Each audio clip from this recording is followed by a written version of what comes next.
Hello, I would like to briefly introduce you to the 32nd extraterrestrial alien hypothesis. Now, it's going to take maybe a minute or two to set this up. But what happens is you have to bring someone up to speed in a short order. When you're doing a project, you have to get the project finished, or there's an occurrence of something and you have to get something done. For whatever reason, some people only exist in sound bites. You have to present them with a sentence or a paragraph. And so there exists a 32nd extraterrestrial alien or ET hypothesis briefing. And to set this up, I'm just going to introduce you to the concept of how it was presented to me without the details that I'm going to present to you. Whenever I encountered anyone in this subject who could know something, they merely said the Air Force. And that's how they brief people. That's how government agencies and insiders brief people in quick order.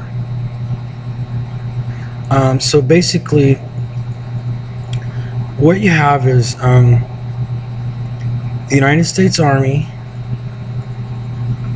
had airplanes, and in 1947, a branch of the Army was converted into the Air Force by the creation of Project Blue Book.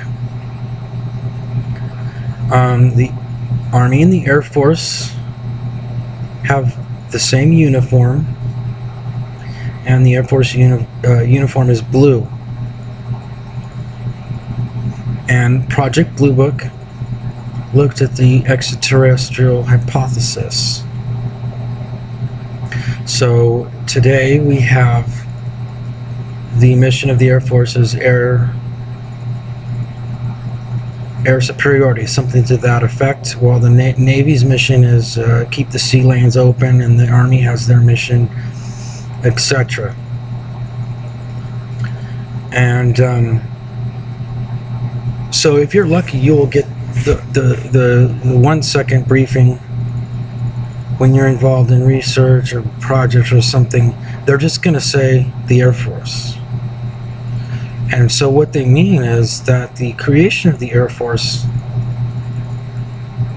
occurred because of UFOs and Project Blue Book. And period. That's the end of the story.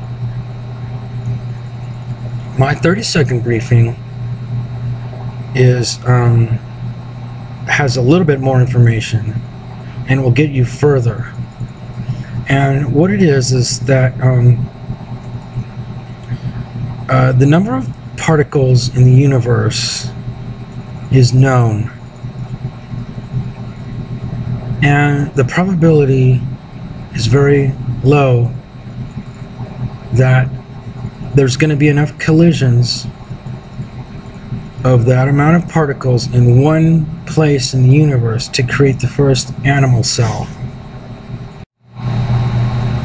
So what we have is that the number of particles in the universe is 10 to the 80th power. And this calculation is done every day in universities and colleges, mostly in computer science, where a student is asked to write a program to come up with that number. And the teacher will know the number ahead of time, and it's the student's task to arrive at some number using any amount of resources that the university has. And so some will be tempted, oh, we're going to go right to the mainframe, we're going to start typing on the mainframe. Some will write a little program on the laptop, upload it to the college terminal, and possibly access the mainframe. And surprisingly, everyone comes up with a small program, and the numbers are usually very, very close. And so it's an exercise in thinking big with small programs. In any case, those collisions of those known particles come up with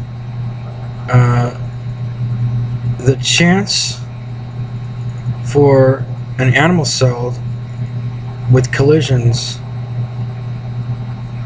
in one area would be 10 to the 40,000th power. Okay, so the chances are very small that life formed in one place in the universe. But as soon as you start introducing two places where life could form in the universe, then you start getting better and better chances for life to arrive in an animal cell. And that's the 30-second brief. When I usually come out to a location or to someone and I have to give them the spill, that's it. There's not enough particles in the universe to form the collisions for life to arrive at one place. You have to have two places in the universe to form enough particle collisions to come up with the first enzyme in an animal cell. Because the universe is too small, there's not enough time in the universe, there's not enough particles. It's the bottom line.